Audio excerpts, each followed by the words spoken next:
Hey everybody, welcome back to my podcast. As you know, I'm Liam Keogh. Sorry for the setting. Usually we take this on my yacht, as you all know, but today it is in the shop, unfortunately. Um, but we move on, show goes on. And today I would like to discuss an article I found shares a great perspective on writing. It's called "What Do Video Games and Writing Have in Common?" by a man named Andrew Taylor.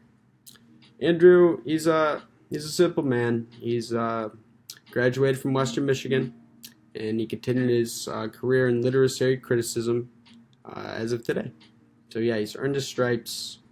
But in this article, he discusses growing up playing video games and how it's almost become like a sixth sense to him because he understands it. And he compares writing to video games in the sense that you're learning a completely new skill, right? Once you understand the basics of either writing or video games, you can start to challenge yourself more, in different areas. He would always ask his family members why they wouldn't, play his new games. They like Super Mario Bros. What's the difference? And they always told him, oh, it's too many controls, too complicated, yada yada yada. And he always thought, that's probably just because they don't, care enough to learn, or they don't, want to challenge themselves. That was until he started dating this girl. And she started playing this game that he loved. And she really liked it, but she couldn't really get past like the first challenge. And he was really trying to help her, but when she said to him, I just can't press the buttons fast enough, I take too long thinking about it. Something clicked. When she said that, he realized that it's all about having no familiarity. That's a huge part of it. He tells the reader, raise your hand. And then he asks the reader, did you raise your hand by thinking to yourself which motions you were going to do in order to stimulate that movement, or did you just raise your hand? So the same goes for video games.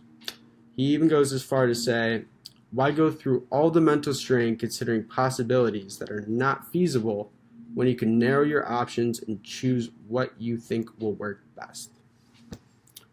Now, what I feel is the message here is that from doing something so often, for so long, it will become so much easier.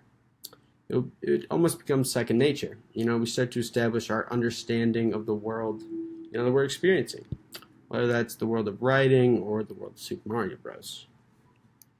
And he said from a young age, we all have a certain way of writing instilled in our brains, which is very true, right?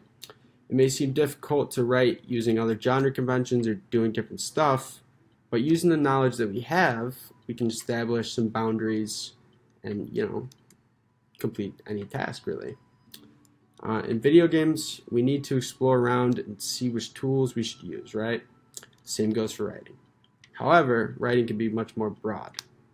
That's why Andrew does do a great job establishing a few boundaries for students to use. Questions like, who am I writing to? How have others written in this genre? Stuff like that.